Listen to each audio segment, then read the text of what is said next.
Shalom mon bien-aimé, nous vous souhaitons par anticipation une bonne semaine pascale.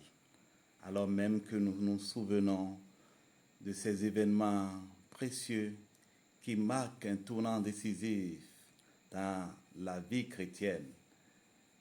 Non, nous ne nous attarderons pas ce matin sur le signe d'humilité de Jésus sur l'ânon. L'ânon, le petit d'un âne.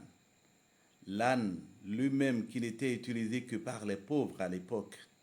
L'âne qui n'était utilisé que pour ramasser des choses. Alors, un roi sur un ânon, quel sens?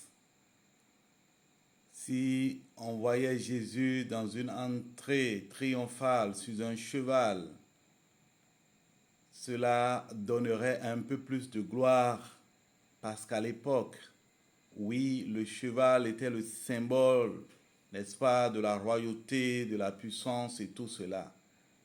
Mais Jésus continuait à renverser les fondements qui faisaient la gloire de ce monde et montrant les sources véritables de la gloire, va donner cet exemple d'humilité. Et ce qui me marque précisément dans ces événements se trouve dans Luc au chapitre 19, les versets 38 à 40, lecture. Béni soit le roi qui vient de la part du Seigneur, disait-il. Paix dans le ciel et gloire à Dieu au plus haut des cieux. À ce moment-là, quelques pharisiens qui se trouvaient dans la foule interpellèrent Jésus. Maître, fais taire tes disciples. Jésus leur répondit, je vous le déclare, s'ils se taisent, les pierres crieront. Jésus leur répondit, je vous le déclare, s'ils se taisent, les pierres crieront. Évidemment, tout était fait prêt pour que le roi de gloire entre à Jérusalem dans la gloire.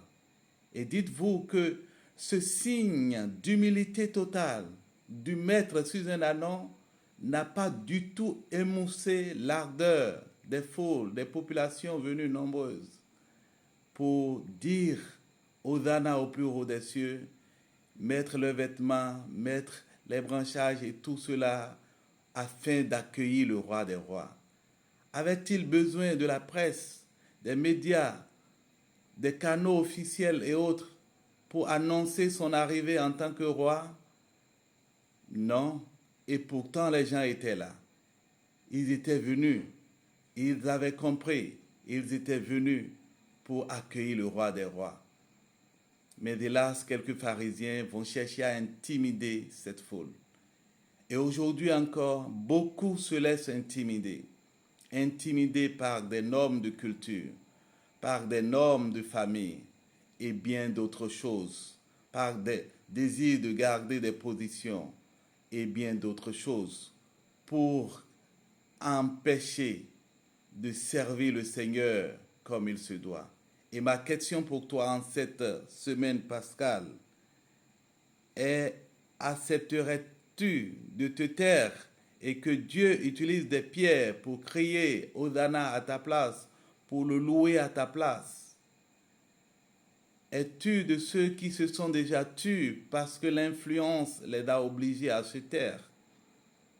Eh bien, ce matin, et pour cette semaine pascale, je voudrais t'inviter à méditer profondément ce texte et à te dire, Seigneur, je ne veux pas être de ceux qui se taisent parce qu'ils sont influencés par la position des pharisiens. Et à toi de déterminer tout ce qui constitue cette position des pharisiens, afin que rien ne t'empêche d'exercer le don que le Seigneur a mis en toi, d'exercer et de répondre à l'appel que l'Éternel t'a lancé, et de faire face véritablement, comme Jésus allant à Jérusalem, fait face à l'appel, fait face à la mission, parce que le Seigneur l'a fait et il te donne aussi l'occasion de le faire. Ce matin et pour toute cette semaine pascale, je voudrais donc t'encourager à méditer profondément ces paroles et à prendre sur toi la résolution d'être de ceux qui tiennent bon, d'être de ceux qui vont jusqu'au bout, d'être de ceux qui ne se laissent pas décourager, d'être de ceux qui savent en qui ils ont cru et de ceux qui se lèvent pour que la gloire de Dieu continue pas à être manifestée, pour que la justice divine continue pas à être manifestée, pour que l'amour de Dieu en action continue pas à être une réalité. Agréable semaine, Pascal. Bonne semaine de méditation. Que Dieu te bénisse. Shalom.